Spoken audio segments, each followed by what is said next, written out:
Much. Well, good.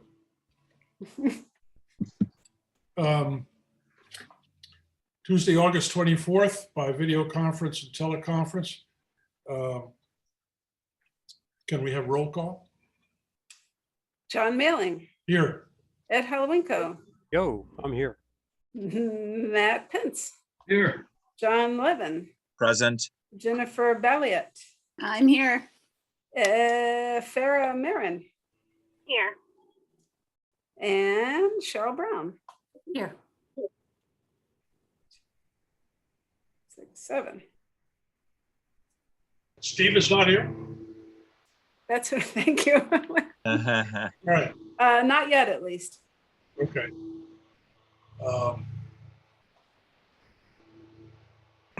Well, actually, what we could do, I guess, is to have,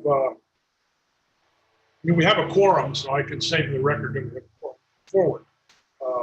What we could do is, if we go to public comments, if Steve is late, that gives him a chance to chime in before we get into the discussion portion. Does that make sense, Good. Alexis? Yeah. Okay. So if anyone of our listening guests would like to speak, raise your hand, which I think the one has. So it's Diane Lauricella. Hi, good evening. I don't know, can you see me or is it just audio? Yeah, it's just audio. Oh, I wanted you to see the sincerity in my voice and my face, but that's okay. Thank you very much for having this session. I know you all are very busy and have a lot on the table. I especially want to thank Commissioner Levin for bringing up this, the topic itself. My name is Diane Lauricella, and I've lived in town since the early 80s. Over time, as a member of the League of Women Voters, we used to actually do local studies, and we applied what we learned on our state and national League of Women Voters studies, and we would do a study. And about the time as when Alex Knott became mayor, after 14 long years with Frank Esposito, we had attempted to get his interest in being more vigorous as far as environmental management. When Bill Collins was mayor, there was some forward motion. At the time I was on the Harbor Commission until my work in a consulting firm took away my time at night. But over time, I've noticed that there are opportunities for our city. We are blessed with many natural resources. It's unique, of course, because we have both freshwater and saltwater amenities and resources.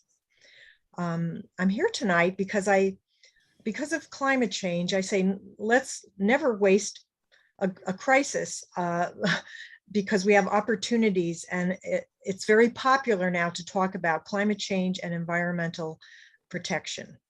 So I wanted just to speak to you tonight to ask you this. I had asked several other environmental leaders in the community like myself if they could come and speak tonight to you, but they were on vacation. So I look forward to you all, look forward to listening to your discussion, but I ask that possibly there would be a chance to have a public forum, a listening session with plenty of notice, maybe a month in advance, so people could get their thoughts together and spend a little more time because we have so many great environmental advocates in town. In addition, I think it's important to communicate in a more rigorous way with our other boards and commissions, but also some of the groups such as the Tree Advisory Committee, the Shellfish Commission. I'm a member of the Mayor's Water Quality Committee, and we are a subset currently of the Harbor Commission. And of course, I know that behind the scenes, Alexis does communicate with those entities, but I think allowing and having you commissioners do some work with them and projects, I think would be not only keep you excited about your good work, because inland wetlands is more regulatory and prescriptive.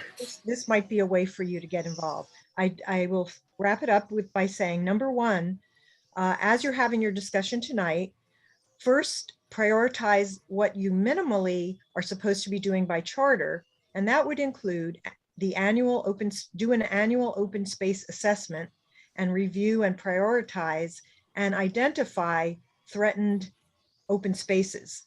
Secondly, explore legislative and other means enabling legislation to increase the open space budget, or fund rather, so that you have plenty of money in this expensive part of the state. I ask that you consider exploring and expanding your role to include saltwater wetlands in a more rigorous and educational manner, like Westport and Fairfield does. Review and help direct staff initiatives. So again, the staff, instead of just doing inland wetlands work, on occasion will do some projects for the commission. And I think it would help keep them feeling integrated into the world of science. I ask that you consider having either quarterly sessions like this, where the public is given due notice, and that each of your monthly meetings include at least a topic to be brought up, either with a special speaker on an environmental management topic, or something that has to do with flood and erosion control, etc. I ask that you consider, in addition, utilizing citizens on mini task forces or blue ribbon panels, because you have the ability, if you have a project that you want to do, include citizens that will help you. I'm sure there are plenty that would be happy to help in your mission. Consider, like many other conservation commissions in our area, to get more involved with things such as septic system pump out ordinances, where you would work with the health department in order, because about 22% of our city people are still on septic systems, and we know they can pollute the groundwater and the surface water.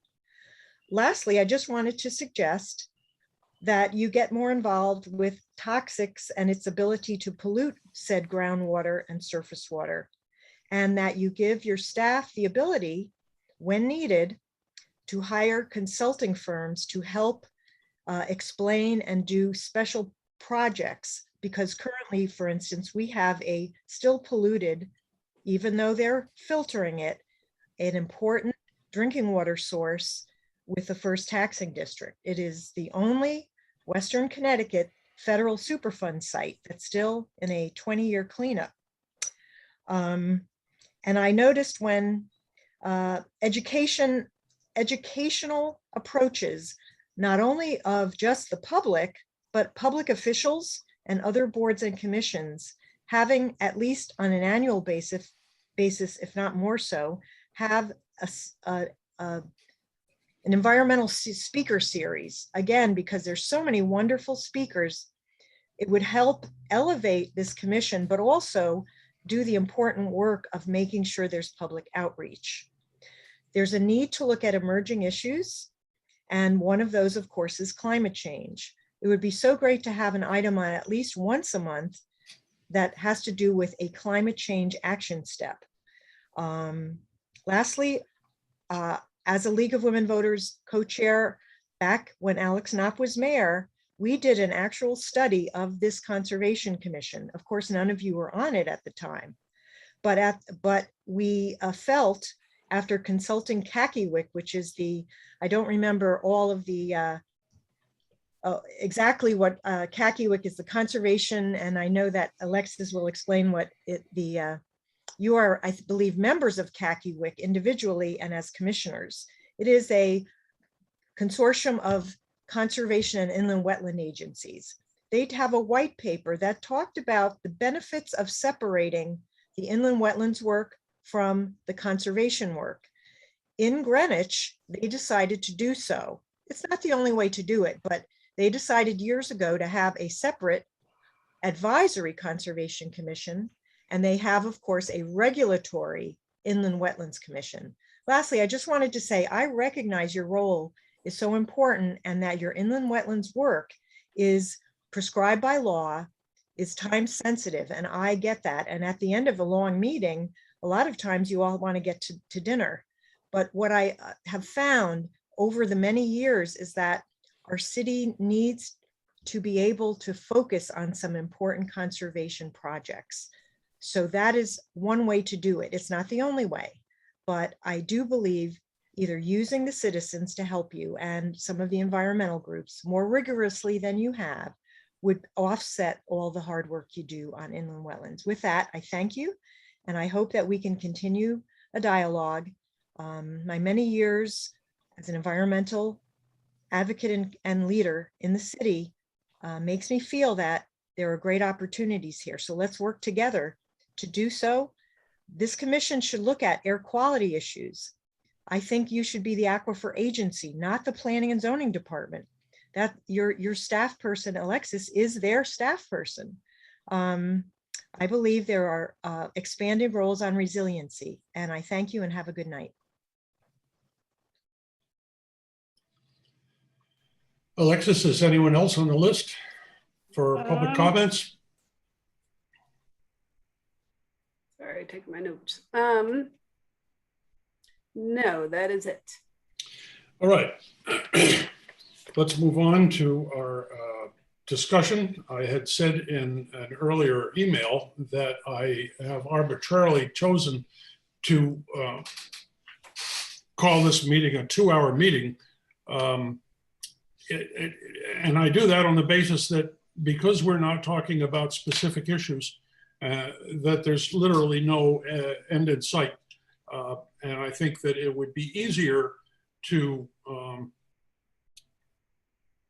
not try to concentrate everything in one meeting, rather, and therefore have it go on into the wee morning hours. So 2 hours, we'll finish up around 8 o'clock, or at least I will.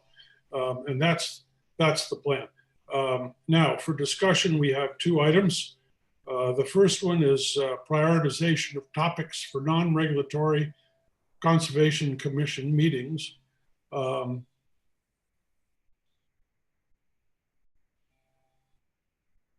And I would, at this point, ask if anyone has got, well, I'm going to start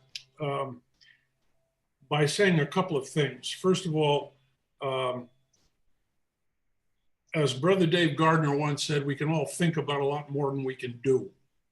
One of the things that is absolutely essential to us doing the job that we are sworn to do is to provide a sufficient amount of resources to our staff to be able to do the things that we do not have the background or the strength to do.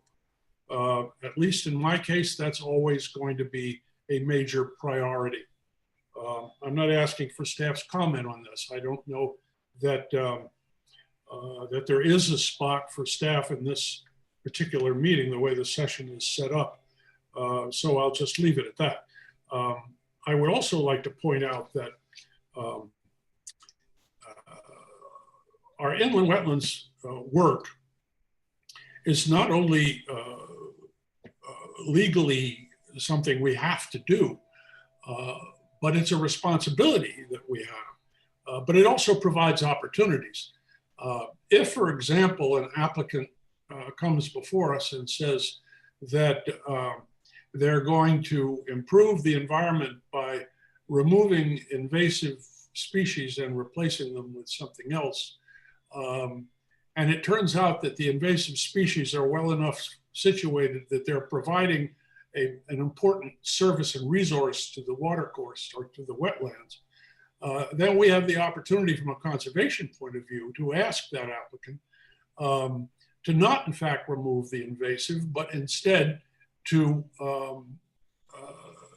give careful consideration to whether there's a canopy issue and a sheltering issue that might outweigh the loss of an invasive species. To that end, I think that anytime an application comes before us that has to do with that kind of change, we should take it upon ourselves as particularly important to visit that site To say that a piece of that a foreign species is going to be removed is one thing. To see what it is and what it looks like and what it might be doing on site is another. So that's a way that we can weave more conservation concern into the daily work that we're required to do for the IWA. I guess I would say that we also have to be very, very careful that in order to be useful within the framework of the town organization, city organization, we need to make certain that any kind of effort we make is something that is at least discussed with the people who are basically responsible for us, the Common Council, the mayor. We are not in a position to operate independently and to just do what we, or what the quorum for a specific meeting suggests that we should do. And that finishes my introductory comments. And I would like to hear from other commissioners. And we're going to do this by having them raise their hand, and the chair will recognize the speakers. Do I see any hands? I don't have everybody's thumbnail in front of me. So if there is a hand raised, I need somebody to tell me so. I'll let you know. Beg your pardon? I will let you know. Okay, thank you.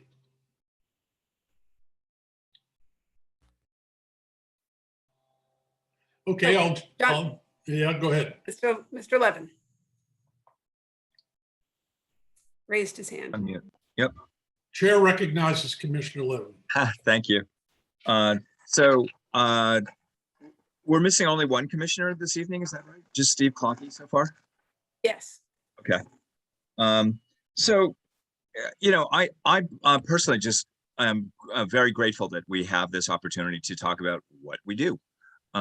It's been quite an education for me in the not quite a year that I've been on this commission in terms of what the role of the IWA is and what the statutes are and how we are supposed to serve our city as commissioners. And I've learned a lot. But I will say, and I did this in an email that I shared with the other commissioners, that I have grown frustrated that the demands of the IWA function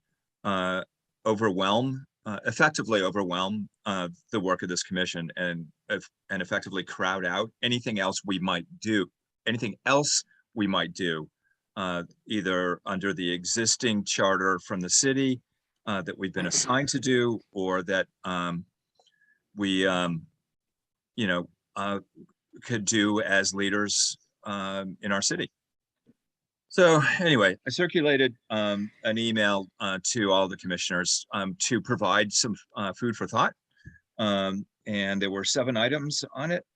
And I would be anxious to hear the thoughts of the other commissioners of each of those 7 items.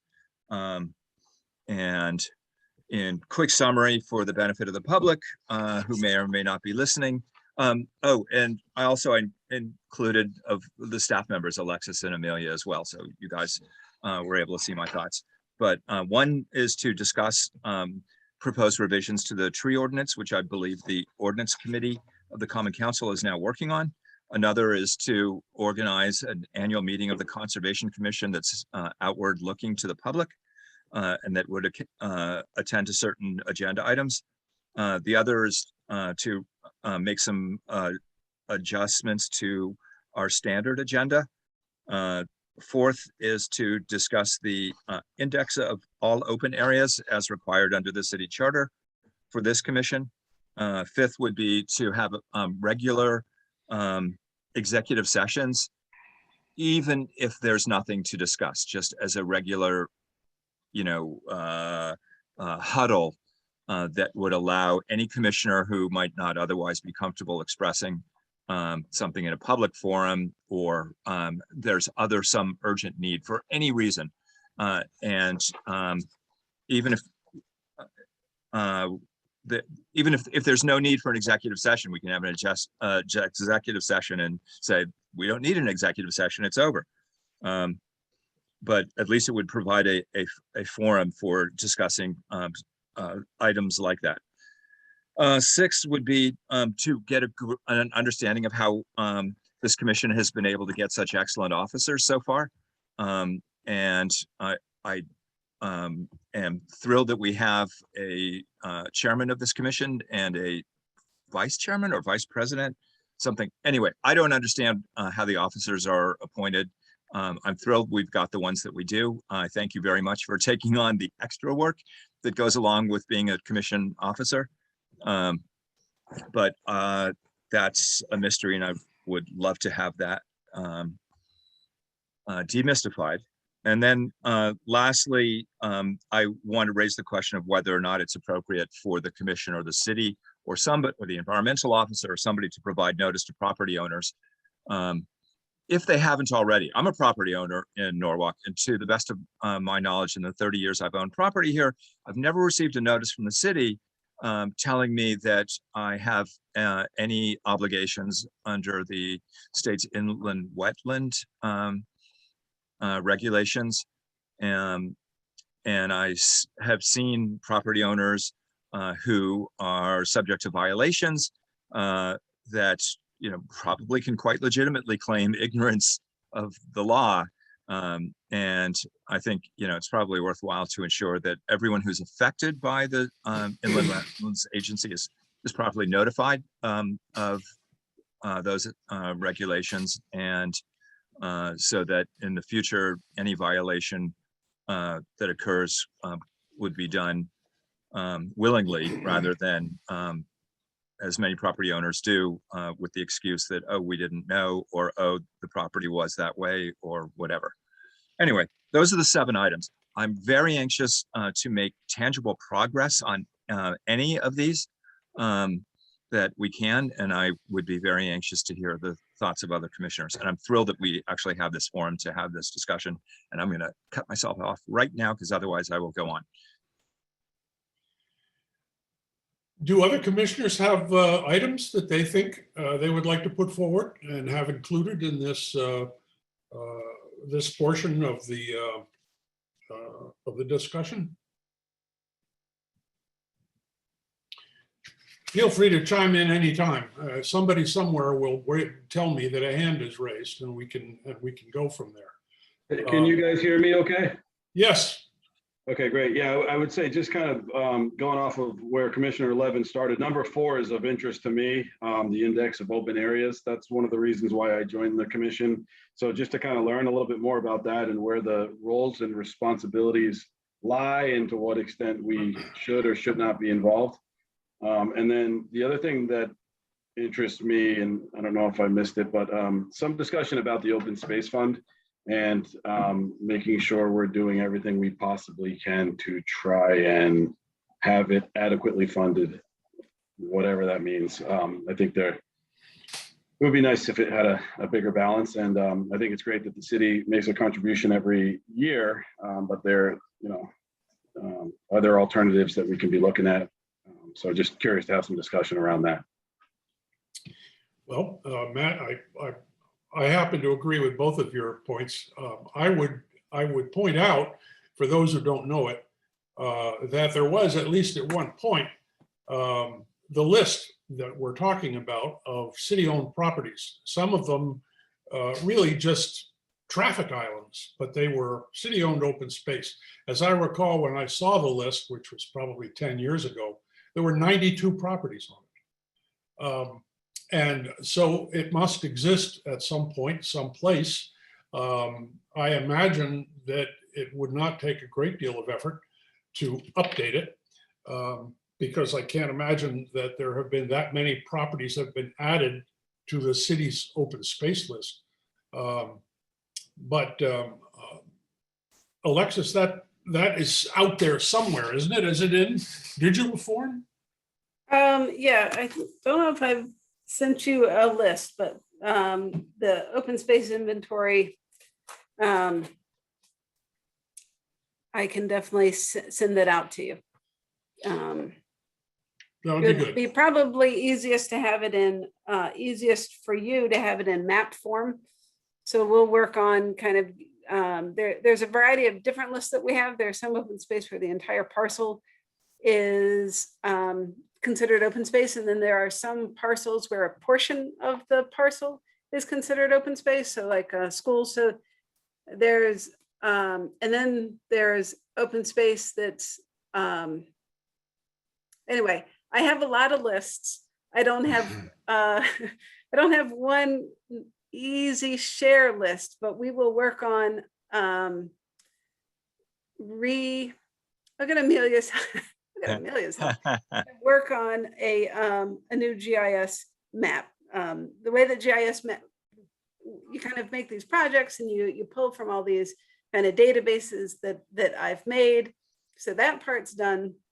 But the project itself that I had made is now so dated that to open it in the newer version of GIS that we have probably won't go well. So we'll make a new open space project. And I would just say that do it that way. the old one, Mhm. the one that I saw, and it must have been at least 10 years ago, Yeah. was useful because first of all, it gave the number of acres of each parcel, the actual size of the parcel. And it makes it much easier to look at the list if you can immediately strike out the stuff that's a couple of hundred square feet. Isn't going to make any difference to anybody. It happens to be on the list and it'll probably just sit there. But things like, what we used to call the Blake Street extension piece, which is 20 acres, Right. that's something that we really do need to take a close look at and satisfy ourselves according to the rules that it's, being well stewarded. So maybe we'll start with just giving you that list That would be great. or That lists. would be great. That would be great. As far as the open space fund is concerned, I agree with both Commissioner Pence and Commissioner Levin that we ought to make some tangible effort to see if there's some fashion, which in some fashion we can improve the process of building that up to an appropriate level. That's been discussed before, unofficially by us, and maybe maybe at this point it would be appropriate to open this subject with the powers that be. And maybe I can, as chair, write to the mayor and ask for a little time with him and say, this is something we're concerned about. We had many things that we could have chosen as priorities, and this is what we chose. And so it's obviously important to us. And then play back to the commission what kind of results we get. My sense is that we would get a couple of opportunities to move forward, and we would just need to know what they are and how to go about them.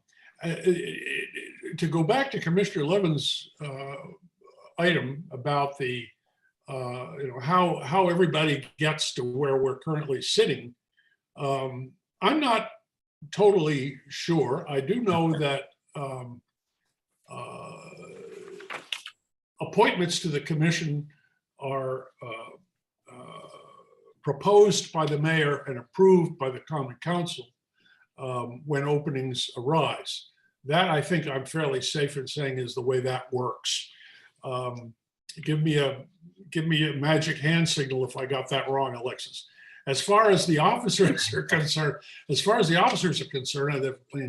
it's our first meeting of the year, we establish the officers for that year. And it's based on the sort of usual way that somebody makes a nomination. And if the nominated person agrees to serve, then there's a vote, and that's how it's done. I'll send out the bylaws again. I think that you should have gotten them when you were first on, but there are bylaws that kind of spell out that you use Robert's Rules of Order, that you have a chair and a vice chair, the way that those chairs are elected, what a quorum is. that's about it. They're not very exciting, but I have a note to send those out again to everyone. The reorganization that has you and Michelle and Amelia more or less attached to the Planning and Zoning Commission, which I have to admit, I still don't quite understand. But, you know, following that along as best I can, it seems to me that basically, if we're going to be involving staff in anything that we propose tonight, that's above and beyond what the normal functions of staff are, that we would have to discuss that with Steve Kleppen. Am I right about that, or am I going in the wrong direction? Yeah, no, I think you can. So to recognizing that I'm one person with only a certain amount of hours in me, as your senior environmental officer, it's my job to generally do all that you are talking about. So I'm, help you administer the inland wetland regulations, and then I'm also the staff for the Conservation Commission. So,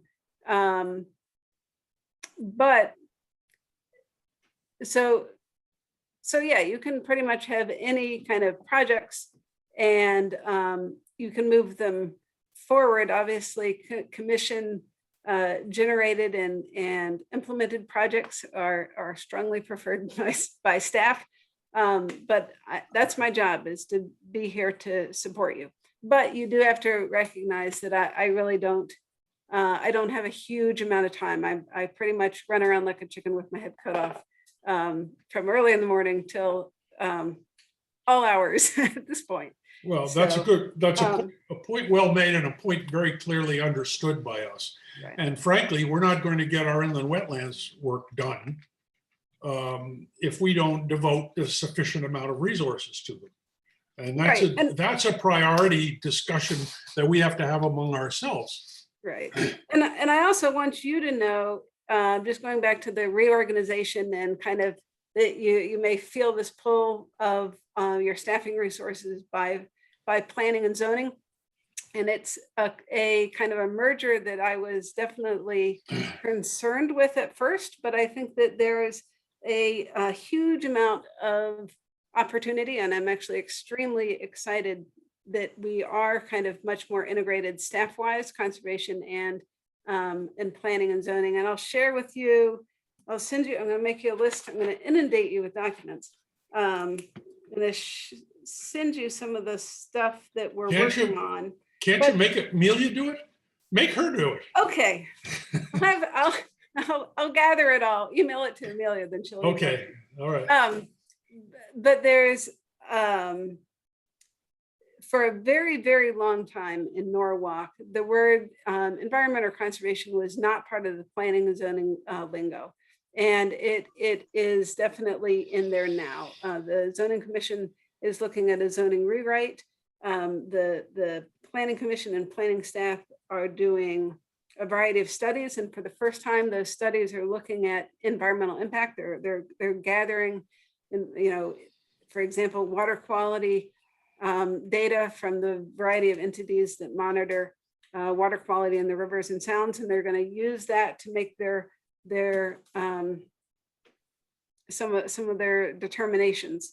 There's new regulations that the state has passed as far as what zoning commissions need to do. And part of that is to make decisions that include the health of Long Island Sound, and in particular, a reduction of hypoxia in the sound. And that opens up a huge amount of enabling legislation where the zoning regulations can have a lot more kind of land use regulations. And those zoning regulations are structured very differently than inland wetland regulations, which I understand can be definitely very frustrating. So anyway, I just wanted to put a pitch in. I don't tell you kind of all the things that I do each day, because I kind of forget by the end of the day, but there is a huge amount of kind of inner connection of environmental issues into kind of all of planning and zoning. So it's a very good thing. I don't know how to articulate concisely, but I'll send you some of the documents that we're looking at. Well, I think that we should be, to the extent that we're going to be doing anything beyond what we've been doing already, it ought to be something that either informs us or allows us to act in support of that. I mean, hypoxia, I'll look it up. Sounds good. I was the- not looking up when I was babbling on, but you do have 3 hands raised, so I don't know who Oh, good. was up Well, first. Commissioner Levin had his hand raised first, then followed Commissioner Brown and Commissioner Balliet. Okay. Oh, they're in order. That's why they shuffled. they're in order? Okay. Actually, I'm wondering, Amelia, is it possible, can you enable chat to be available to the panel for this meeting? I understand it's disabled for IWA business activities, and that makes perfect sense to me. But for this, I think it would actually be useful to have that additional capability as we engage in this free-ranging discussion.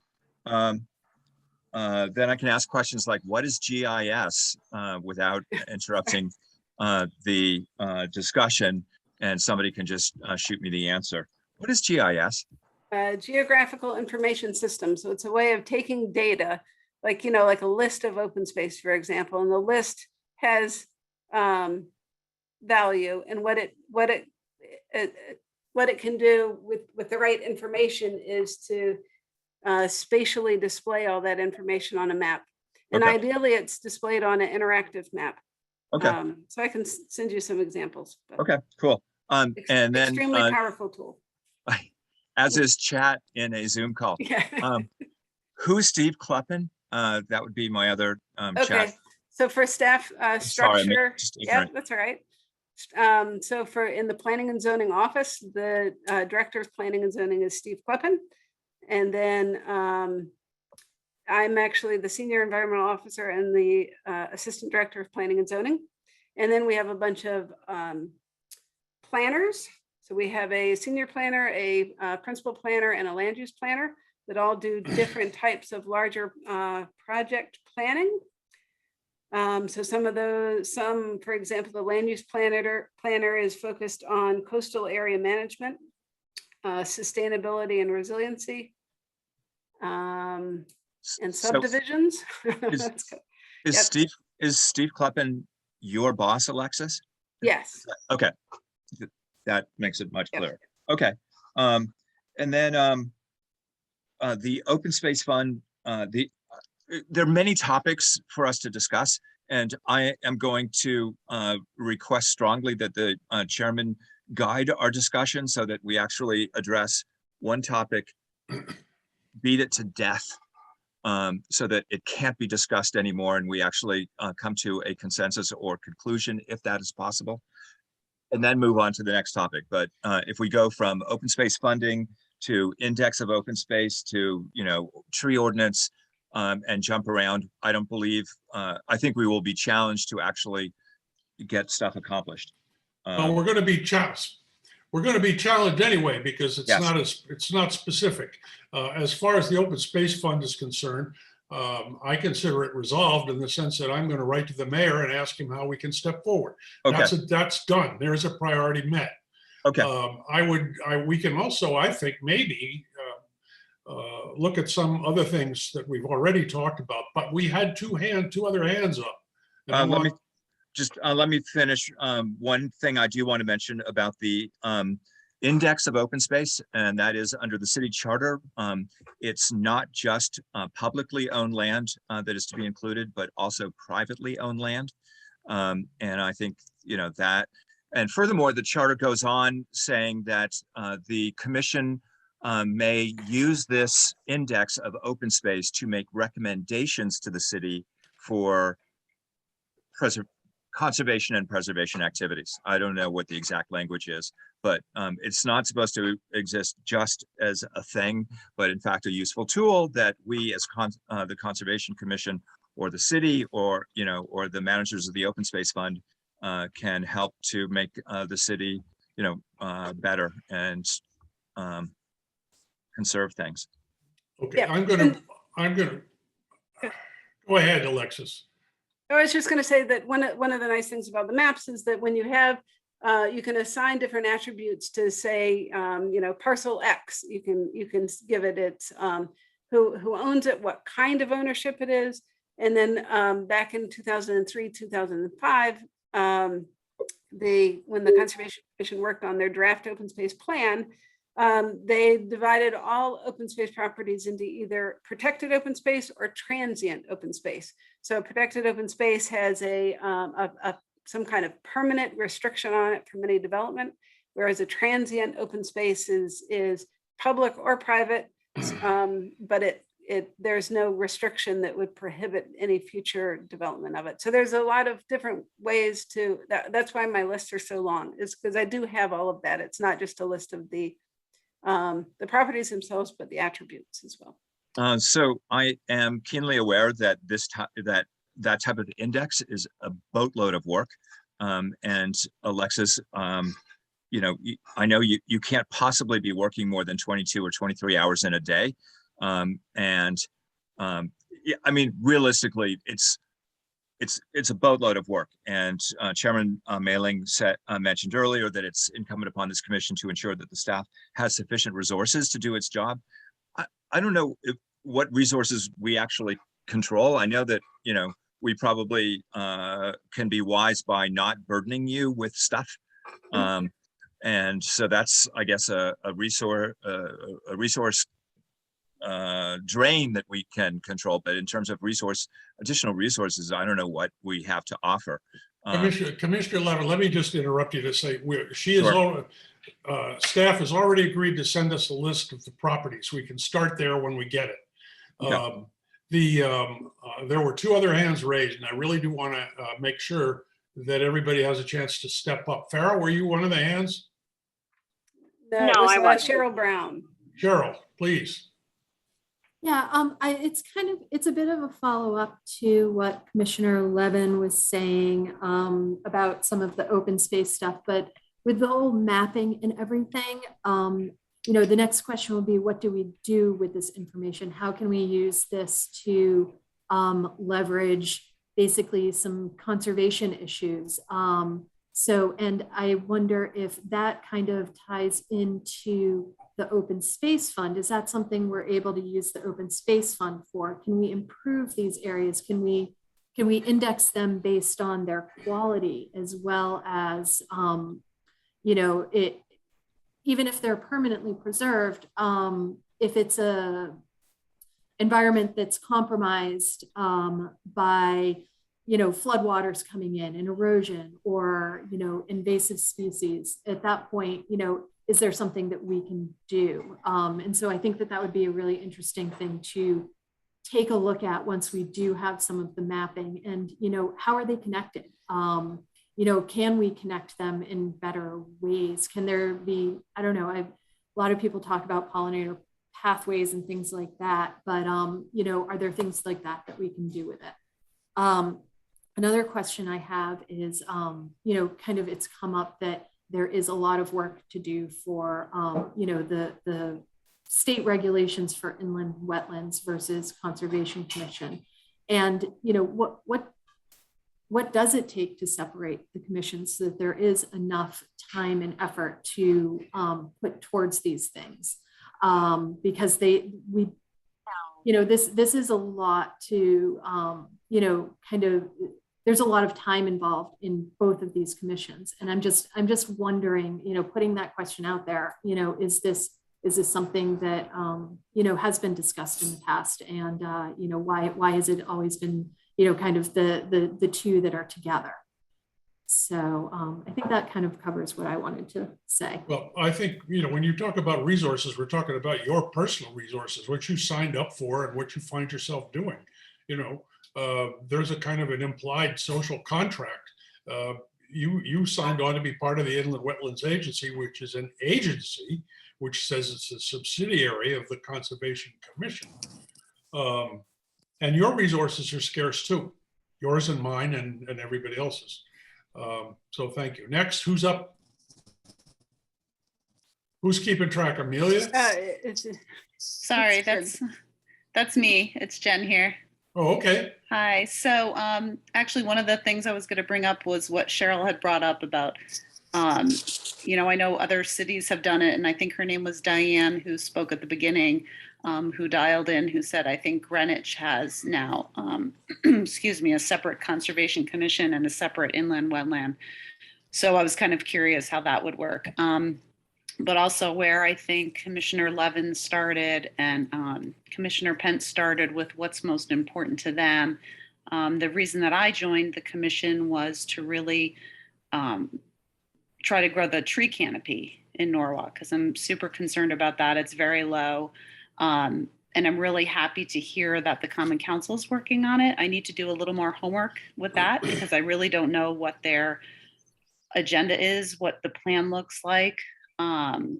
So I need to do homework on that myself, but just wondering how we can assist them as a commission, or if that's something that's more of an individual basis, if I would do that on my own, but I would love to see the commission do that as part of the Conservation Commission. So that's really why I joined. When you said it was low, when you were talking about the canopy and you said it was low, what did you mean by that? I think we're at like 30-something% of trees in Norwalk, and we're one of the lower cities in the whole state. So right. Well, I know there's areas in right by me that I can't walk my dog or run because people just cut their trees down. I don't know why. They don't want to rake leaves. I don't know. Well, as I recall, a couple of governors ago, set as a target that 21% of the state of Connecticut would be open space by some specific year. And there are states that have got more than 21%. I don't think we're even close. But as I said earlier, there are ways to influence the quality of our tree canopy in our IWA work. When we get an application where an applicant is saying that they're going to take down trees, I don't believe we have a legal means of involving ourselves with that, but we certainly have a bully pulpit kind of a way of doing it, to say, look, you're looking for a permit, and our charge allows us to say that if getting the work done that you want done involves cutting down trees, that's something that concerns us, and until we know more about that, this permit isn't going to get approved, or probably won't be approved. So we could make more out of that opportunity than we have, it seems to me. Okay, anybody else have their hand up? Commissioner Yes. Marin has her hand up. Good. Hi, everyone. So I'd like to echo what Commissioner Ballier and Commissioner Brown were saying about inquiring about the separation of the Inland Wetland Commission and the Conservation Commission. I think a big part of that is because the reason I joined the Conservation Commission was to really be a part of a voice of folks that are not traditionally at the table for environmental work. I think that a part of my goal and my vision, for my own environmental work and hopefully throughout the conservation would be to engage folks that are not normally engaged. And I think a fantastic idea would be to have an open forum, as well as be really involved, or at least be notified of events that are going to be happening in the city pertaining to environmental work. So yeah, I'd love to learn a little bit more about how we can advocate or learn more about separating the two agencies. Well, I would say that one of the topics that Commissioner Levin brought up was the idea of an annual meeting, basically an involvement of the community, an effort on our part to try to increase awareness. I should back off that word. I don't like that because you can't measure whether you've built awareness or whether you haven't. But if you have a session where you're basically pointing out a few things to people and offering them the opportunity to respond once a year, there is an increased involvement that will occur. And I think that's another item that can be turned into a, I forget the phrase that Commissioner Levin used, but something, tangible, something tangible. I would say, for example, one possibility would be to take this particular second meeting in August that we have and establish that as a meeting that's an open meeting for the city, and have a subcommittee of commissioners who would put together what that would mean, what kind of meeting it would be, whether we could have it in person, which I personally would love, rather than on a Zoom thing. That's why I think looking ahead to this time next year gives us the best chance of being able to use a community room or something. Maybe have a speaker, have a handout, because we're charged to do that. We have a budget for it. I don't know what kind of a budget it is, but if we want to put out pamphlets about what we do, we're charged with the right to do that. And if we were having a public meeting and people knew that they could learn something useful, I think that would be, moving the ball forward. So my proposal would be that we establish that we're going to have that meeting. My personal view would be to have it a year from now. But if we have a committee of concerned or interested commissioners who want to sit down at whatever, as long as there aren't four of you, and talk about how this could happen, and report back to the commission, then I think that we would have enough time and enough interest to do a good job.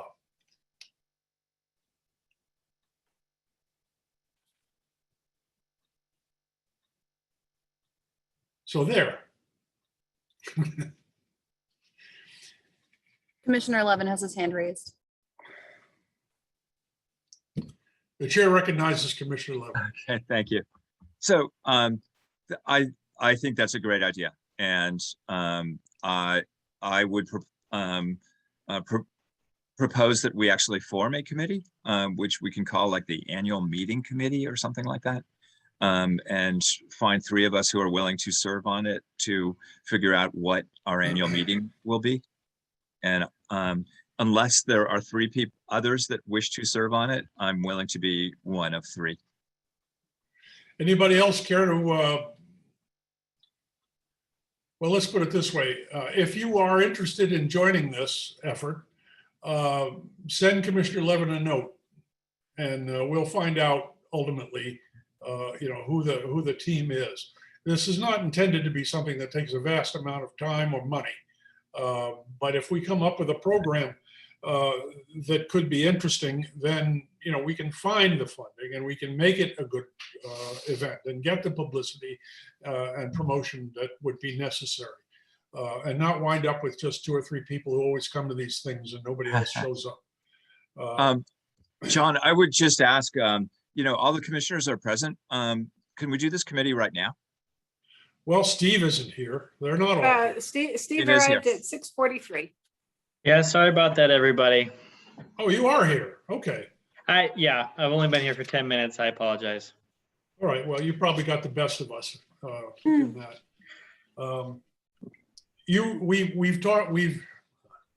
It's worth an effort to just sort of tell you what we have decided to do.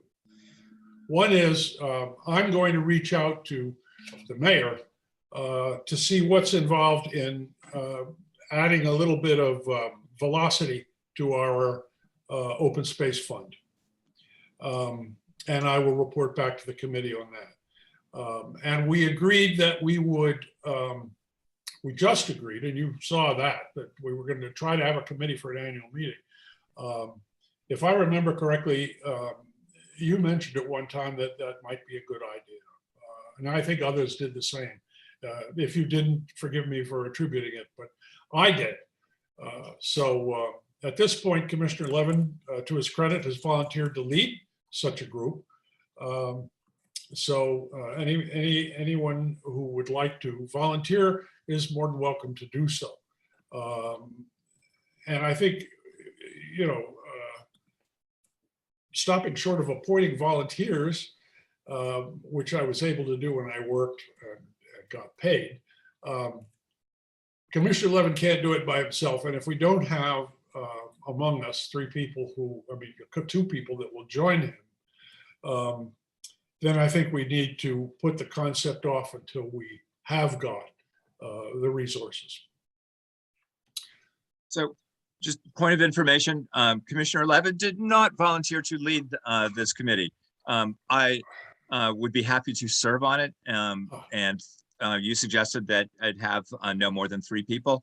If there's 3 people, I can tell everybody on this meeting right now is just dying to, join this committee, because this is going to be the committee, Right. the annual meeting committee of the Conservation Commission. I'm happy to serve on it. I really just wanted to do whatever it takes to move the ball forward and get something done. So I am hoping that one of our fellow commissioners might also just be willing to step up.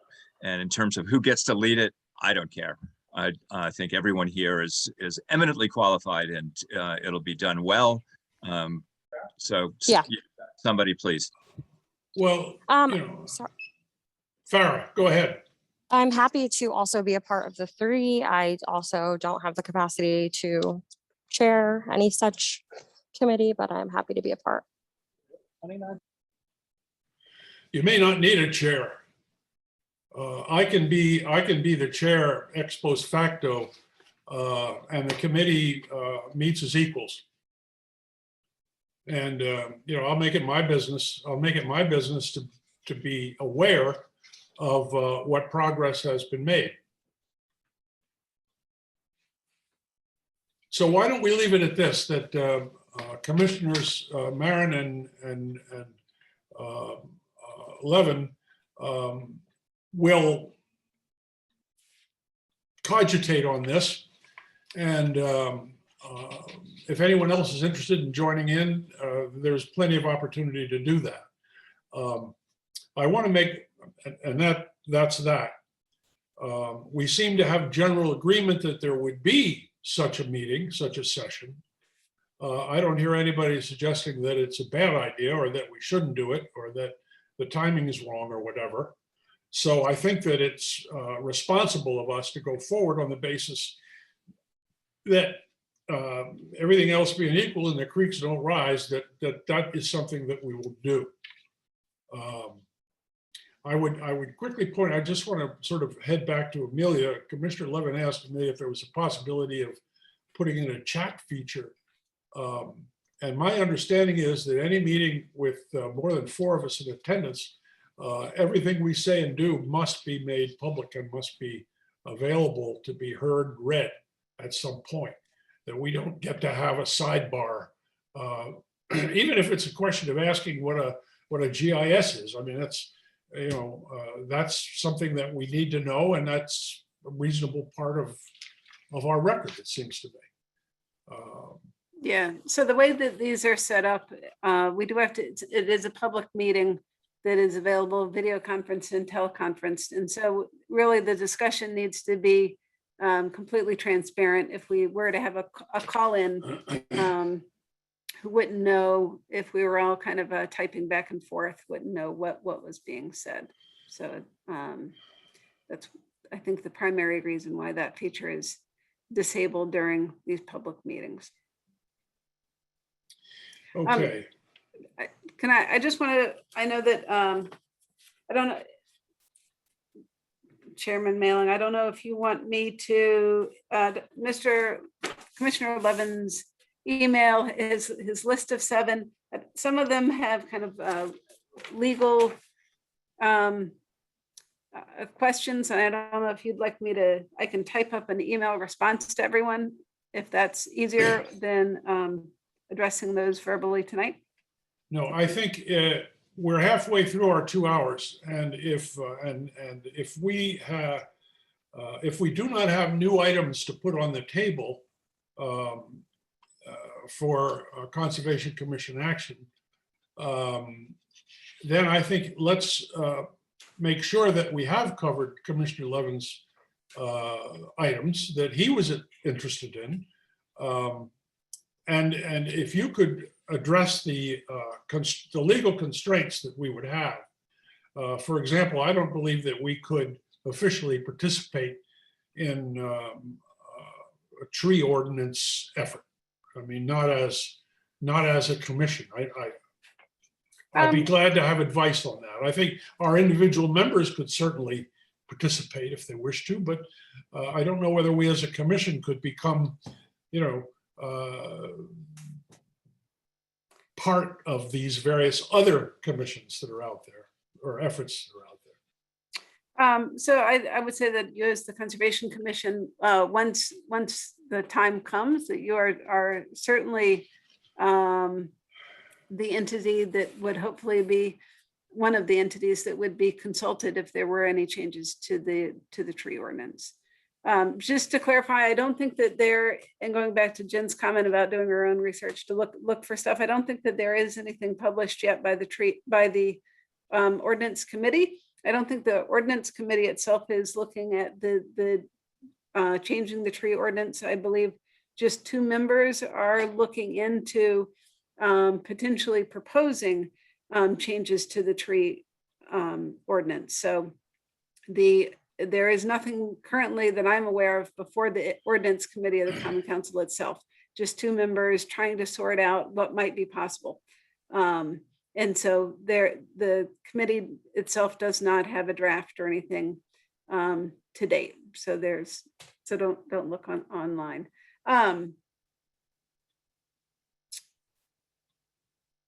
So yes, there might be some changes to the tree ordinance.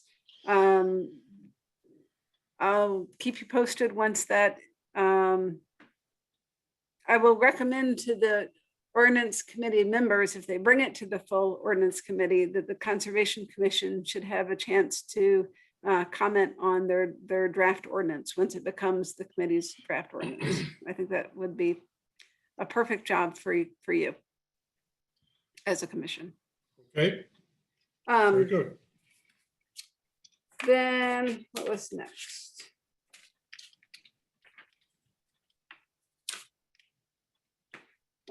And so it sounds like there is. Actually, before we move on from the tree ordinance question, I just wanted to raise a few other questions that go along with that topic, if that's okay. So, I'll just say one of the things that surprised me as I serve on this commission is the number of violations that are brought before the commission for property owners that have done one thing or another without authorization that involves basically removing trees and vegetation or paving or planting lawn on into the upland review areas that this commission is responsible for helping to administer in conjunction with the state regulations. And John points out that the commission can serve as a bully pulpit and can, I guess maybe be a nag or a pain in the ass for property owners that have these violations. But I'm not aware of any kind of tangible sanctions or fines or anything like that that are possible in Norwalk for things like, removing mature trees from, watercourse or waterways that's on private property. And my understanding is that there are some towns that do fine property owners for taking those actions without the prior approval of the IWA. Sure. And I think that what the ordinance committee is trying to do is adopt, among other things, adopt the effective ordinances from other towns and take the best of their ordinances and make them available to us. I'm just frustrated to see, as I have in the course of the last not quite year, property owners or developers that have violations and are taking out 100-year-old oaks and maples and replacing them with a 3-year-old sapling and calling it square. Well, to the extent that they do that in a wetlands, it is our business, and we do have the opportunity to penalize.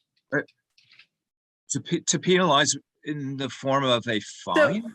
So, Yeah. yeah, Is that so right? we do not have a fine. Okay, What happens, so, and Commissioner Mailing is correct. You do have the authority to require certain mitigative activities in a wetland and watercourse. And so if someone cuts down a 48-inch DBH tree and they propose a 3-inch tree, you as a wetland commissioner are allowed to say that that does not mitigate your actions. The actions that you did in violation of the regulations have had a net negative impact, and so you need to increase your mitigation. So that authority lies with you, the commission. So when that person that has received a violation comes back with a corrective action permit application, you can hold them to the fire and say, this is insufficient, or I want a third-party review. I want another wetland scientist to look at their proposal and let me know if it adequately remediates the negative impacts that their tree removal has had on the wetland. And as far as monetary fines, we do not have an outright fine. In order to do a fine, the ordinance committee of the council would actually have to pass a citation and fine ordinance, which is fine. That is allowed under state statutes under the wetland regulations. What we do, because that is not it's not a perfect process at all. We have that for zoning and we also have it for blight.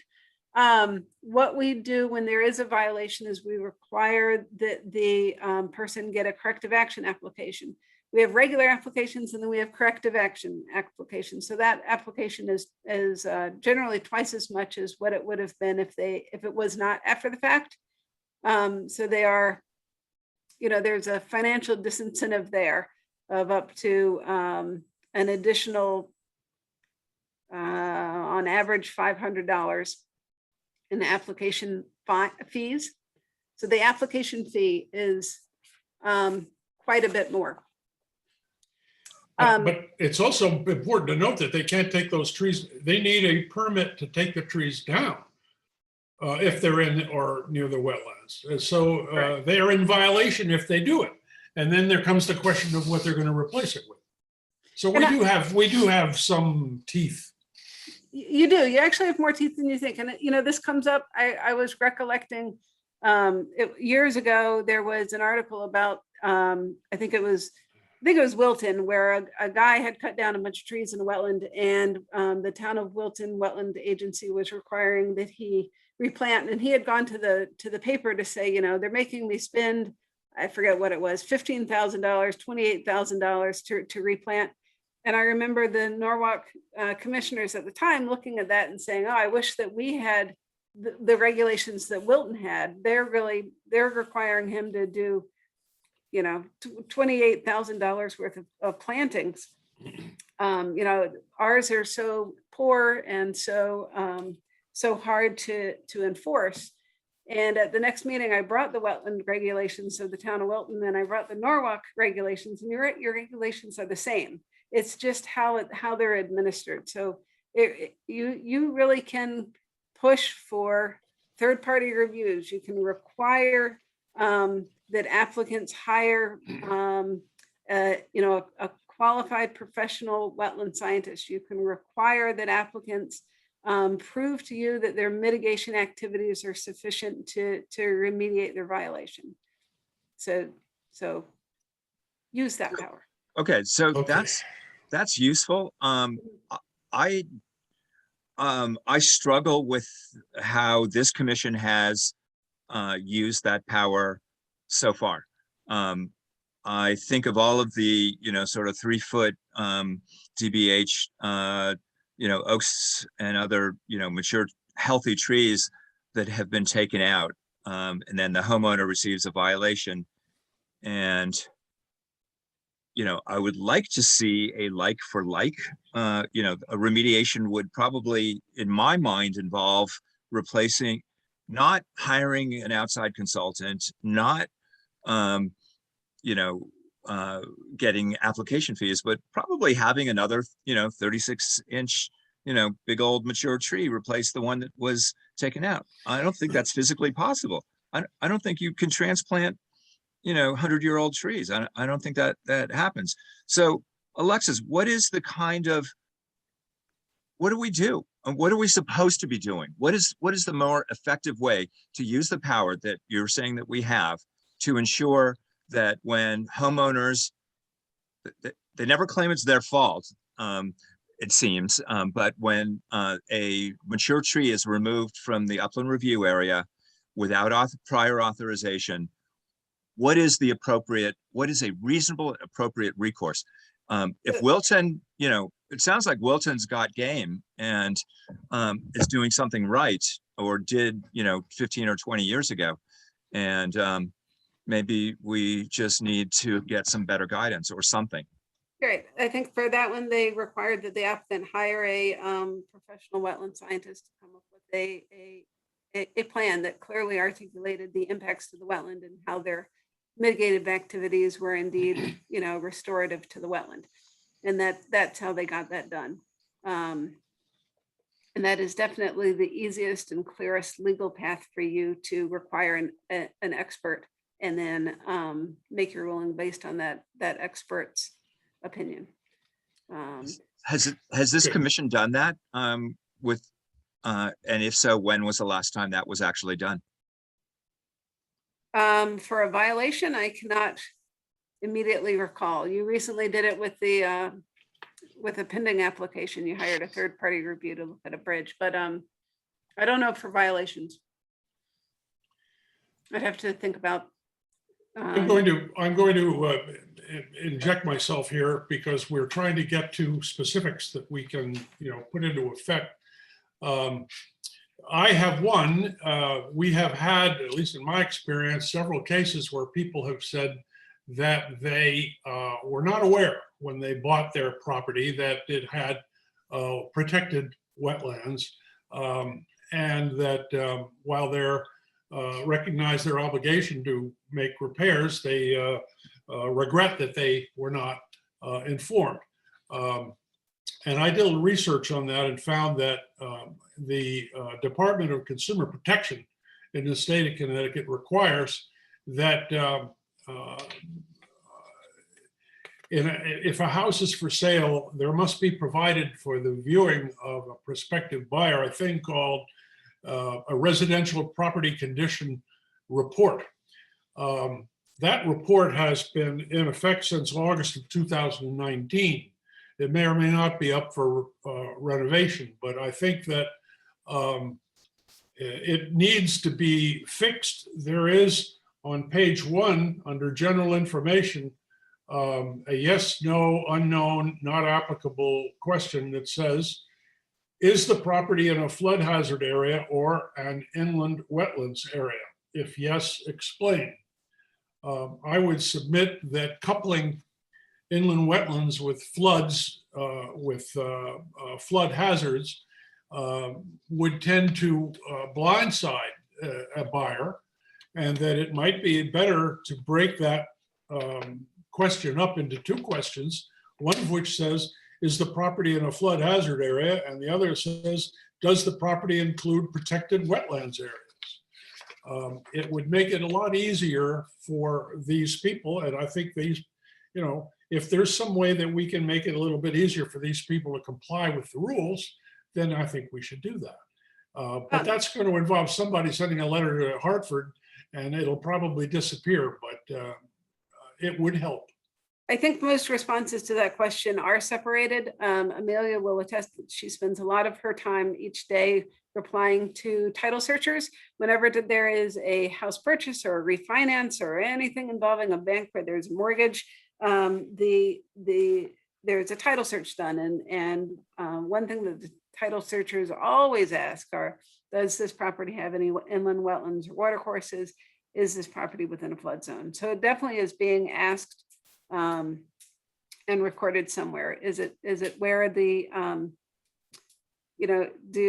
do purchasers look at their title searchers information or that form? Probably not.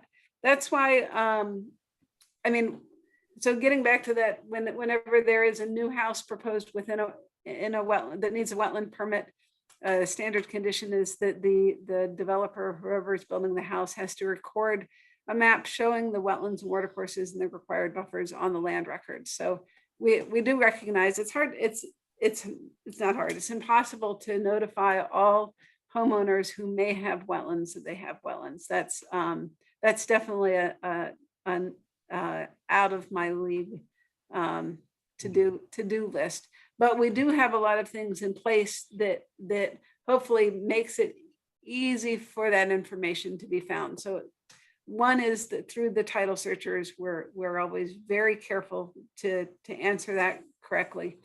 And then any new homes, but and then hopefully they look at the city's map, which has all the wetland information on it. Don't look at it today, though. It's down temporarily, but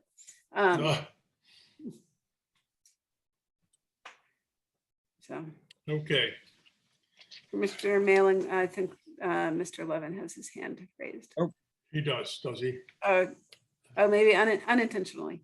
Okay. Unintentionally, all right. So I just wanted to say that your executive session idea, you can't do that. I understand that that it would be nice to have kind of a less transparent conversation about certain issues, but at the end of the day, you're a public. You have to have public meetings, and I'll send you the chapter, the state statutes on. It's part of the Freedom of Information Act that defines what an executive session is. And there are certain requirements for how it's posted on the agenda, and very limited reasons why you can have an executive session. And I don't think that legally any of the reasons that you stated would apply. So it has to do with lawsuits, personnel issues, real estate transactions, more than just the broad open space fund. But I'll list that out in an email if you like. I'll send you that enabling that the Freedom of Information Act. So yeah, it's my belief and understanding that the police commission meets in executive session with each of their meetings. That's my, it's probably it's a different so, yeah, situation. I understand. So they would have to, and like, so a lot of times, for example, if you look at a common council agenda, at the bottom, it will have executive session, and it will say like so-and-so versus so-and-so. And so that's pending litigation. So if there is pending litigation, then I'd have to look at the police commission, but you have to say kind of executive session and then the reason why you're going into executive session. So that is probably like if it's a personnel disciplinary hearing, those would be covered under the exemptions allowed by executive session. So.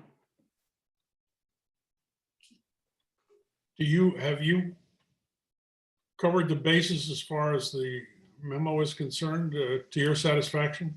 The only other thing, and this is since you have your next Inland Wetlands / Conservation Commission meeting is on September 14th. The adjustment to the agenda, I didn't know if there was a feeling for having public comment first at the very beginning of your agenda, or where you would like it on your agenda, since I have to do an agenda for the next meeting. Any hands up? I don't mind it at the beginning, but I do like the idea of a cap.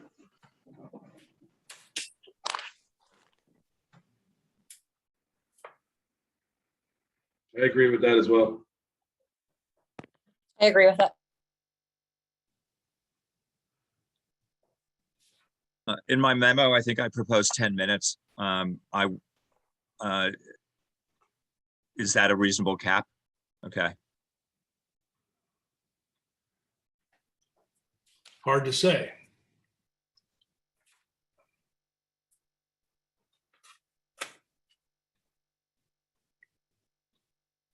I think in your memo, you're also suggesting that if in fact someone hasn't got the chance to speak within the 10 minutes, that they get added on at the back of the agenda. Right.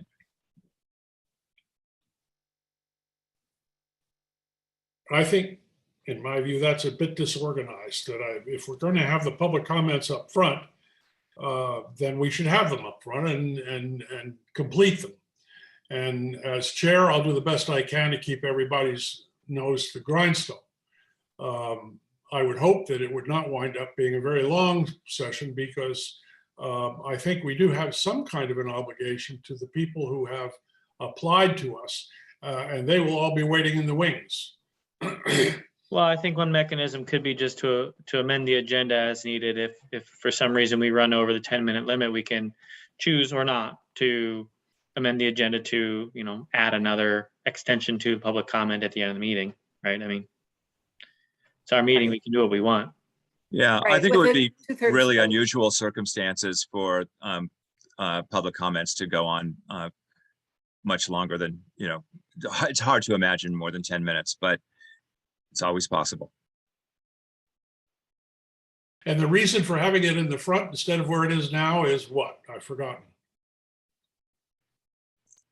Oh, that's easy.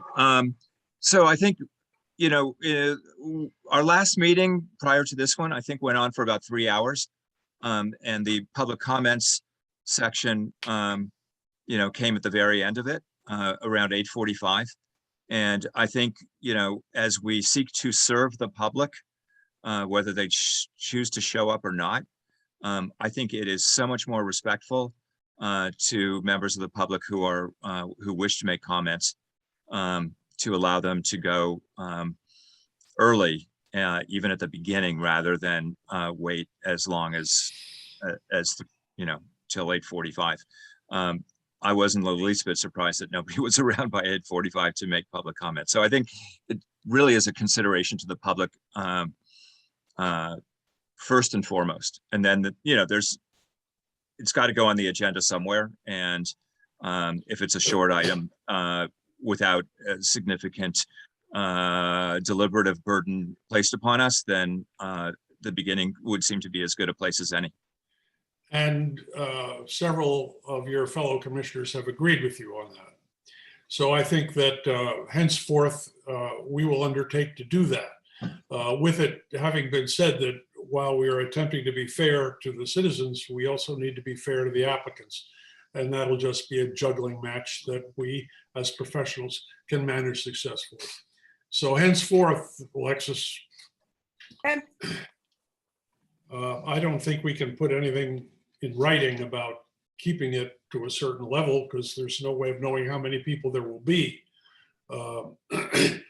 If you have 5 people and you try to keep all of them to 3 minutes or whatever it is, adds up to 10, it may not work. But let's not try to sort that out in advance. Let's give it a shot and see how it works. And let's also be cognizant of, not letting it be an opportunity for someone to get out ahead of, let's say, a public hearing. If they happen to know their neighbors on the agenda for that meeting, I think we need to be, I think this doesn't need to be written down. It's just something we need to be aware of, that we do need to manage it, and not just let it be a free for all. Right, because Agreed. public comments cannot be on any pending application. So it's not, no pending applications really can be discussed. So it really is for conservation issues. Yeah, it's not just that meeting either. It's any pending issue, right? And even if it's not that nice agenda, you still can't talk about it. Right. If you've received an application, then, Or if you've issued a violation. or if you've issued a violation, right? Yeah. So any inland wetland activity that's specific to a property.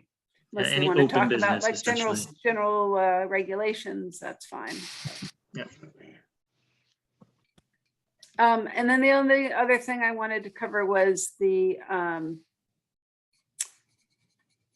question about the separation of the Conservation Commission and the plan and the Inland Wetland Agency. So actually, it's funny because there's kind of rumblings and talks of maybe someday combining planning and zoning into one, and then maybe concurrently there's talk of separation of conservation inland wetlands, and that would need a full vote from the council. So that's a code change. So that is something that if you, there are people that support it, there are people that don't. That is a decision that the mayor and the common council would make. And I suspect it would start in the same ordinance committee of the council. Mr. Clocky has his actual hand raised. Yeah, I don't know where the button is. Is there anything about the two entities being combined into one that limit the ability of one or the other to do, or let's just say, was there anything in the combination of the Inland Wetland Agency and the Conservation Commission that limits any of the suggestions that Commissioner Levin is proposing for the Conservation Commission? Right? Like, can we just leave them together and then the Conservation Commission can get out ahead on all these initiatives, regardless of being attached to the Inland Wetland Agency? Yeah. Right? So, is there anything holding us back from doing all this stuff, which I think is fantastic? nope. But leaving things as Just time, right? So how much of your brain power and time are devoted to looking at the wetland applications before you? In the past, and I think it was 2003 through 2005, for example, and Ed will probably remember this. The Conservation Commission met the third Wednesday, really should have had dinner, the third Wednesday of the month, in addition to the second and fourth, and the third Tuesday of the month, it was just as the Conservation Commission, not as the Inland Wetland Agency. And so, you guys not you guys, but, your predecessors did that for years. You had a third meeting a month with just Conservation Commission issues. There is nothing that prohibits you guys from initiating any conservation project whatsoever. It's just your time and energy. And is there any limit on involvement? Let's see. How do I want to ask this? So if you're commissioner in the Inland Wetland Agency, you're also commissioner on the Conservation Commission. There's no like. Right. But sorry. I would say that it in my experience with other municipalities, one of the primary roles of a Conservation Commission is a non-regulatory advisory board. And the best conservation commissions are very measured and thoughtful with their comments, so that when they do make a comment on whatever, the municipality as a whole listens. And I think that because of your dual role as Inland Wetland Agency and Conservation Commission, we've never had a kind of a setup process for your comment on a variety of things. So for example, other towns, when the zoning commission often refers some activities to the planning commission here in Norwalk for planning commission comment. In other towns, if there's a subdivision, for example, in front of the planning commission, the conservation commission reviews that proposed subdivision, or the conservation commission would review a proposal for municipally owned land. And I don't think that happens here because the rest of the city is thinking, oh, that doesn't have wetlands, so that doesn't go to them. Whereas in reality, Norwalk does have a lot of inland wetlands and watercourses, but it also has a lot of areas that aren't inland wetland watercourses that are full of natural resources. So I do think that it's that component that Norwalk is missing out on. Is doing referrals. And I know that the commission had talked about trying to get referrals going in the past, and that was kind of that didn't work well for a variety of reasons, but that could definitely be something that I would start with kind of talking to Chairman Mailing and having him talk to the current planning commission chair and the zoning chair about setting up a way for referrals or comments. You could start small with certain projects that involve city-owned land, for example. You could start with that, or you can start with subdivisions. I personally get a referral from the, when there's a coastal area management proposal. I look at that for kind of just general environmental consistency. But that's just kind of a staff to staff referral, not a commission to commission referral. So I'd say that that's the primary thing that you're missing out on, or the city is missing out on, is your commission comments. I may need to sit with you and talk about this referral business, because I'm not so sure that, I'm not sure my education went far enough on that, but Okay. we have that to look forward to. Alexis, can you give an example of what a referral might be? Or when this commission last made such a referral? You indicated that there had been efforts to do so in the past and it didn't go well or something like that. I don't know. Okay. Let's see. I know that. Oh, all these questions of remember when. I know that there have been others. One that sticks into my mind, for example, there was a proposal for some kind of text amendment that would affect, I think it was like there's maybe the research and development zone. So there's only, what, 3 areas of the city that are zoned, whatever that's called, residential, I mean, not residential, research, development. Anyway, there was a text amendment for those that would change, I don't know, it was a long time ago, but it would change either the use or the density allowed. And so the Conservation Commission, not the Inland Wetland Agency, was referred that text amendment and made comments regarding potential issues to natural resource management with certain portions of that language.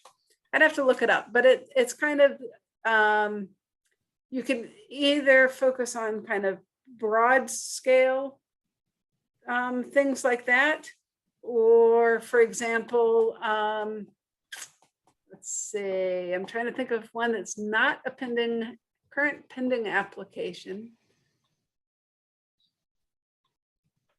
For example, when I'm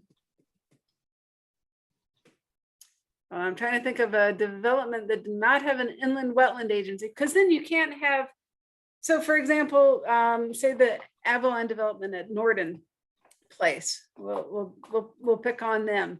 In other towns, the Inland Wetland Agency would have looked at the proposed wetland impacts and made a decision, but potentially the Conservation Commission would have made comments to the Inland Wetland Agency, and the Conservation Commission would have made comments to the Zoning Commission on that pending application.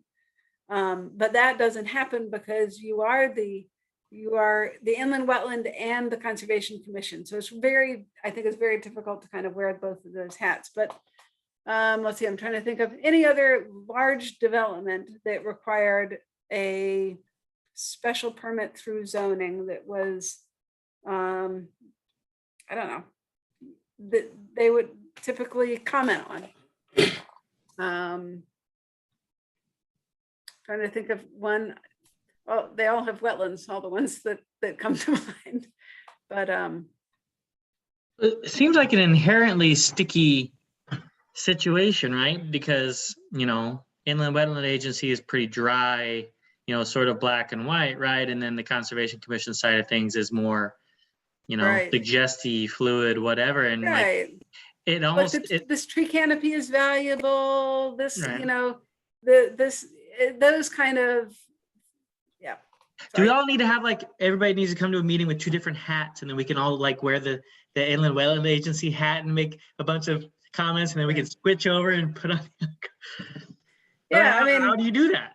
That might work. How do you appear to be impartial as the Inland Wetland Agency and yet impart, your suggestions and opinions as a Conservation Commission. Yeah, no, you're in a bind. I absolutely, that's one of the big downsides of being a combined commission.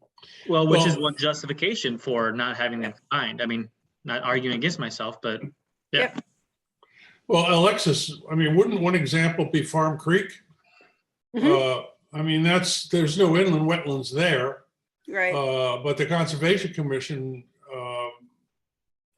needed to get involved with that because, you know, they were trying to figure out how to get that final nth payment that would allow that to become part of the city's parkland, you know, or at least Rowayton's parkland. I mean, that's if there's going to be a list of open space, city-owned open space, there's 92 pieces at least. But then you've got the land trust and what it owns, and that's another, I don't know, maybe 12 or 15 pieces. And then I know of one piece up in the northwestern corner of the city that's owned by Darien.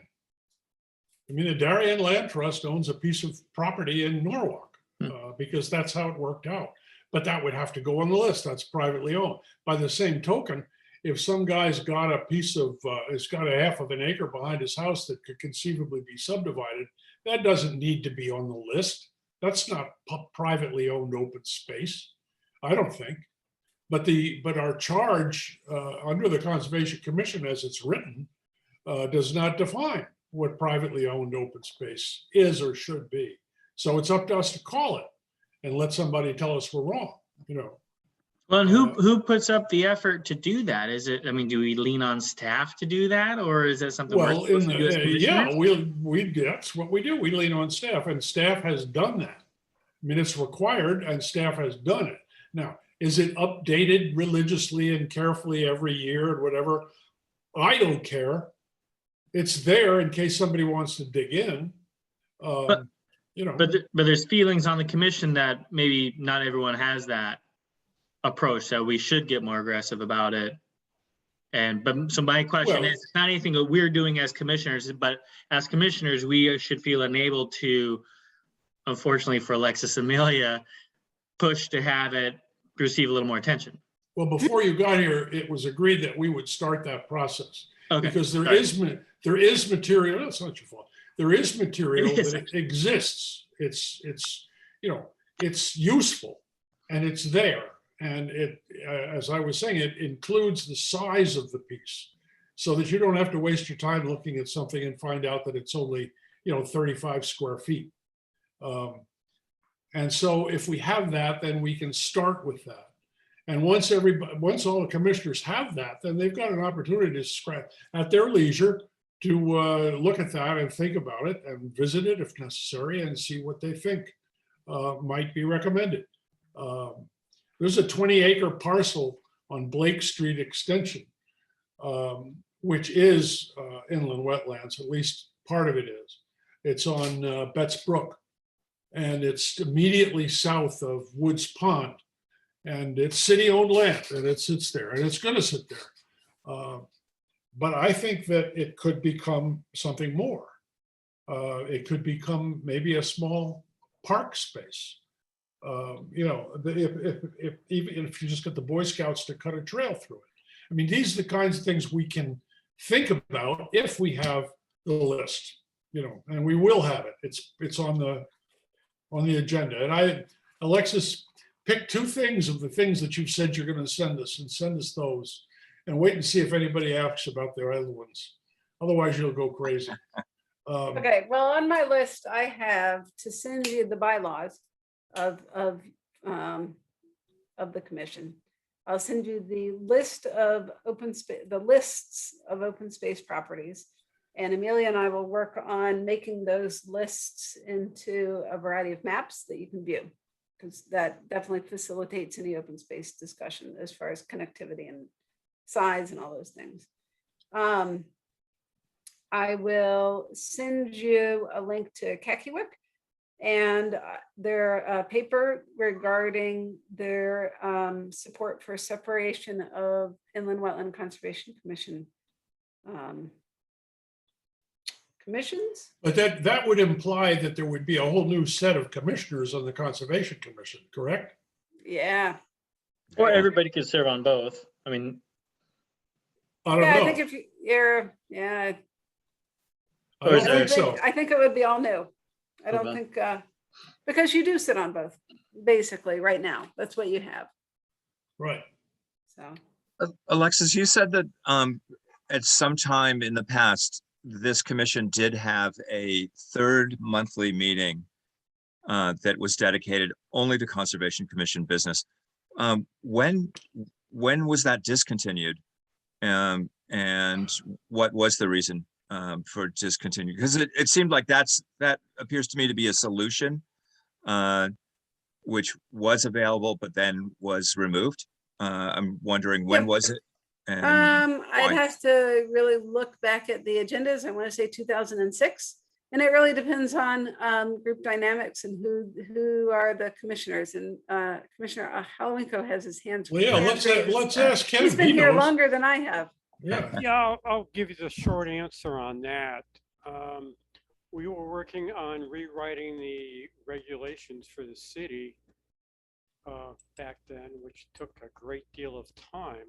And then when we finished that, we kind of wrapped up everything, and that was the end of it. But we spent a lot of time on those regulations that we all deal with now. So that was back in 2005, I believe. But I think before then, I had thought, I agree that it ended once we did the complete overhaul of the inland wetland regulations. But before that, I thought that we had started in 2003 when the commission had a draft open space plan, or the what did they call it? Open space plan, or open space opportunities, or something like that.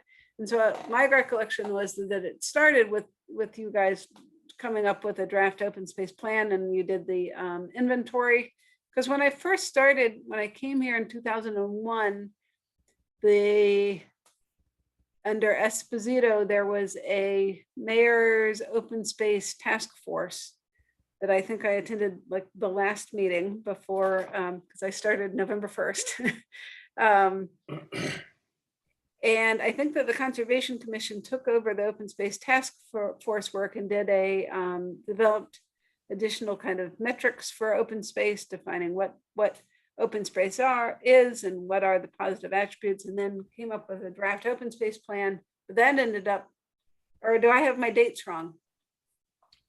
No, I think you're correct. I think the regulations in the open space inventory both overlapped Okay, back then. And we also worked on such projects as Foldar Farm. for the farm, right? And, Right. Yeah, we were very, very, very busy. yeah, Right. we were very busy. The early 2000s, yeah. And then I think part of it was commissioner burnout, and part of it was the kind of a change of commissioner membership. And there just was not the desire to meet 3 times a month, that 2 was sufficient for the group then. And then I know that on occasion we'd throughout the years, I want to say in 2010 or 11, there was kind of a renewed kind of push. I think actually the agenda I kind of took verbatim from that 2011 kind of push, but then it really fizzled quickly on the commission end, as far as trying to remember. I think a committee was formed, but never actually met. One of those kind of things. Right. Alexis, to what extent is the Conservation Commission, I mean, to what extent should we be taking our charge from the POCD? Oh, excellent question.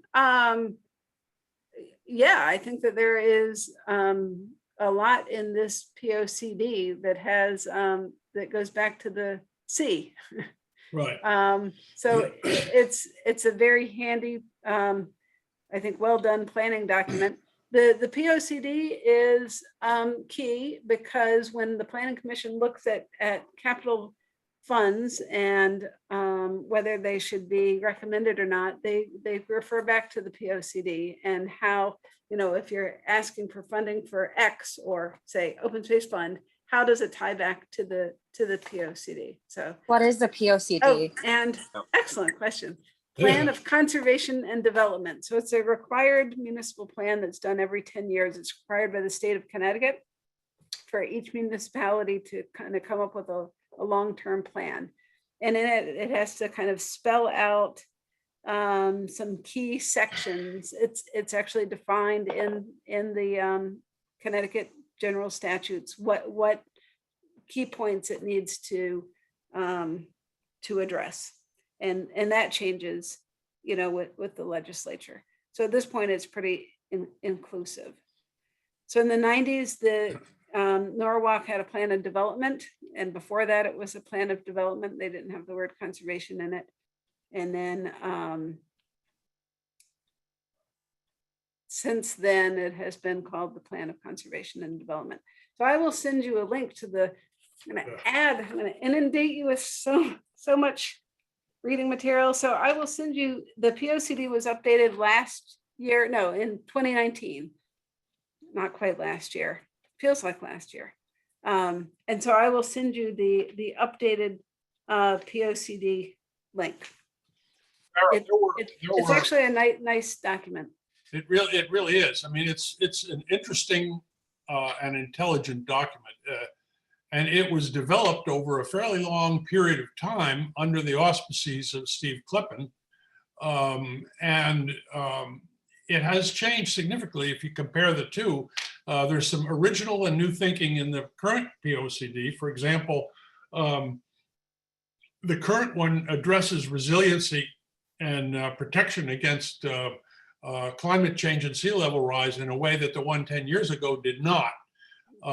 And it was developed with a lot of public input. There were meetings, there were sessions, there was stuff on computer, and anybody who had any kind of a suggestion was, if not invited to participate, was literally dragged in to participate. And it was a worthwhile effort, and we ought to at least be aware of what it says and you know, make it our business to be sure that we're riding in the same direction. But it's also very colorful. It's got all sorts of great pictures of stuff. It's also Steve, do you have your hand up or are you just rubbing your head? Rubbing my head. Okay. Ed, what do you think, man? You haven't had anything to say for 45 minutes here about all of this stuff that we're going through. You must have some conclusions, ideas. Well, I think what I'm hearing from most of the commissioners is that we want to be more involved in the conservation aspect, and going back to maybe another Wednesday meeting once a month maybe would be the opportunity to be able to get back into things. But I think all the suggestions that John Levin brought up are actually pretty good ones. And I think tonight was a good start on moving forward on that. Okay. I usually don't say that much anyway. So. Alexis. Oh, I'm sorry, Ed.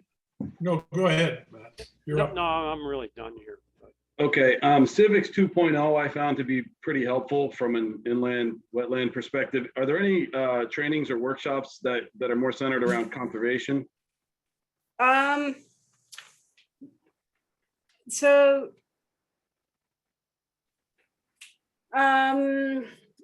Kakiwick does have a annual meeting where they have kind of a keynote speaker and other speakers, and then these breakout sessions. Some of Kakiwick stands for Connecticut Association of Inland Wetland and Conservation Commission Association. No, I don't know.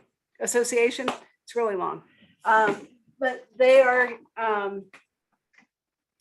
to support both commissions And actually, I should check on that because they used to give, we used to get a newsletter that was quarterly. And I haven't been getting their newsletters. So let me check on that. Maybe I'm supposed to be looking online. Now that you say that, I'll look for the newsletter. One of those things you don't realize you're missing it until I. Yeah. I just want to say, I've been to their annual conference before on 2 or 3 occasions, and it's really quite good. They have, I think it's a series of the keynote and 4 speakers, and you can kind of go in and look at things from the inland wetland perspective or from the conservation perspective. You know, they have talks on both things. So I would highly recommend it. I know that Ed has gone in the past too. And if I recall, it's like the first, I'll have to look up the meeting date. I think it's the first Saturday of November. I recall. I remember we had snow on the ground one time. Right. I think it's always the first Saturday of November. But I'll have to look. It's a date. It might be the 2nd. I've only been able to go once. I know that much. Always have a conflict, whatever the date is. But I'll send you that information when I send you I'll send you the Kakiwik website and their white paper that Ms. Lauricella mentioned, but then I'll also check to see why we're not getting the newsletters, because the newsletters are a great source of information for both inland wetland legal issues, but also kind of rallies the Conservation Commission side. Thank you. But that's really the only group that I can think of. To start. Yeah. So, and you'll see throughout Connecticut, there's a lot of variety of conservation commissions and what they do, town for town. Inland wetland agencies, you know, there's this enabling legislation. You see a fair amount of consistency, sort of, throughout the different towns. But conservation commissions, you'll have ones that are extremely active and pretty much comment on any pending application before the zoning commission, or it's often the planning and zoning commission. And then you have others that are, you know, you just runs the gamut. No real great handbook. But I will send you, Kakiwik did do a handbook for conservation commissioners. It's like from the 1980s. So if I can find a digital copy, it's dated, but it's actually kind of good. So if I can find a digital copy or an actual paper copy, I'll send that to you. I'm going to, My effort to bury you. I think we'll use the last 10 minutes to review what it is that we have decided upon, to see if we've got any actions that we can, you know, actually measure progress on. Can I ask one other question? Yeah. I don't mean to bring this in. It's just been, I've been very curious about it. What's going on with that island? Is it Manarisa Island? Obviously, it's a nice piece of property with a problem, and I'm sorry, I don't know a whole lot about it, but I'm curious to know if it is at all possible for us to help in some way to get that thing cleaned up and protected as open space. Has that been discussed at all, or does anybody know what the costs are? Yeah, as not ad nauseum. Man. I don't have all of it here, but I will add to my list to send you, and if anyone else would like information about Manresa, I'll send you some links. But the city, okay, the city has, I'll just send it to everyone. The yes is the answer. There's been the city hired a firm to do kind of like a economic analysis of kind of the situation, and had there are a lot of public meetings about Manresa when it was Alexis, let me jump in here because I was on that committee. There was $150,000 study done where the city paid half, and we went around door to door to collect the other 75,000 and got it from places like La Joy's and whatever, those of us who live down near Manresa.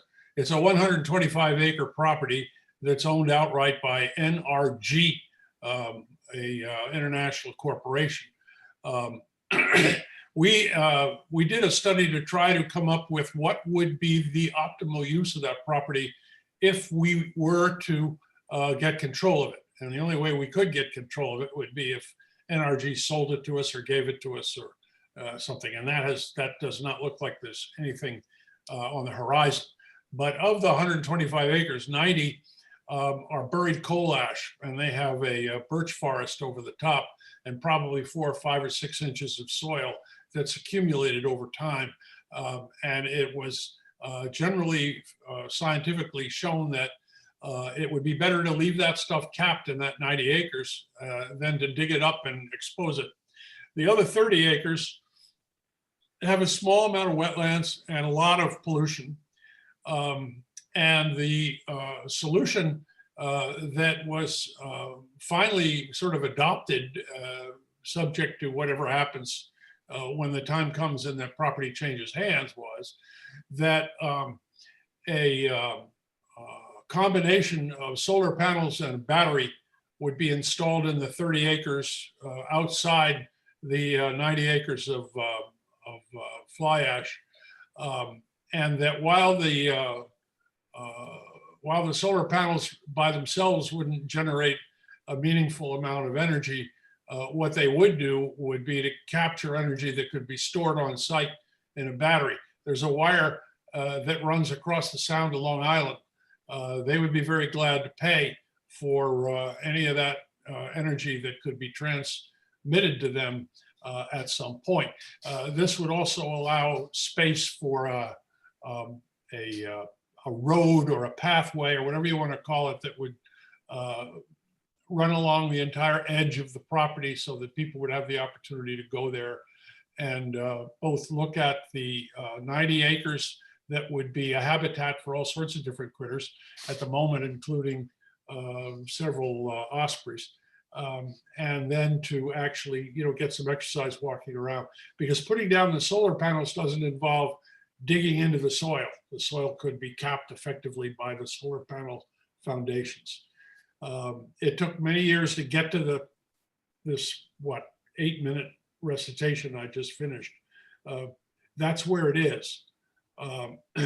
All of the possibilities of building homes out there or other kinds of development were examined and found to be less attractive than the one that I just described. And NRG is not moving. There's no opportunity. Well, property. NRG has a 100-year horizon. That plant is not functioning at the moment. But if they ever should decide that for whatever reason they want to do something with it to generate some energy or capture some, the likelihood of being, if they sold it and had to go find a piece of property somewhere else, it'd be a NIMBY thing. They would never get it. So it's cheaper for them to just hang on to it and pay taxes. And every year they go to the city and say, we need to pay less taxes because we're not getting anything out of the power plant. And the city says, you got 125 acres of land on the water. You should be paying a certain amount of taxes. And NRG says, we'll go to court. And the city doesn't have the money to fight it in court. So you have to negotiate with them. So it always just continues to drop down. And there are 1 million towns all across America that have their version of Manresa, several of them right here in Connecticut. So, it's frustrating. Believe me, it's frustrating. But for the moment, it's sitting there. It's not getting any worse. And, unless, Henri's cousin comes in and blows the plant down, it's probably going to be there for a long time to come. Thank you for that explanation. We agreed that we would, I'm going to write to Harry to try to revitalize the fund, the open space fund. We're going to look into the possibility of an annual meeting. That's something you missed, Steve. We're going to try to shoot for an annual meeting where we basically offer the public the opportunity to know who we are, probably this time next year. But Farah and John Levin are going to work on that more or less, unofficially, just to sort of get something together and some ideas together between now and next year. We'd like to have it in person as opposed to by Zoom. So that's why shooting for far down the road is part of it. The property inventory, I think, is something we all need to have. And Alexis has said that she would get us started on that. There's been a pretty broad consensus, in my view, that of the various individual bits and pieces that represent what conservation is, that tree canopy and tree cover is something that's particularly interesting to several members of the commission, in fact, all of them. So we're going to look for ways to enhance whatever kind of bully pulpit or other power we have to influence better outcomes as far as tree cover is concerned in the city. And that may include once it gets going, the ordinance committee and what they're working on. I don't know if I have missed anything. If I have, please let me know.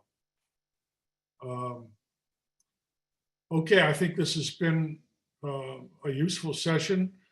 Thanks to Commissioner Levin for browbeating us into doing it. I think it makes sense to call it off after 2 hours. We all spend a lot of time doing what we do. And when the next batch of applications come through, that'll be another bunch of hours. That having been said, unless anybody has got anything further to say, I'll call the meeting adjourned with thanks. Thanks, everybody. See you in 2 Good night, weeks. everyone. Good night. Good night. Thanks, John. Thanks, Good everyone. night. Thanks.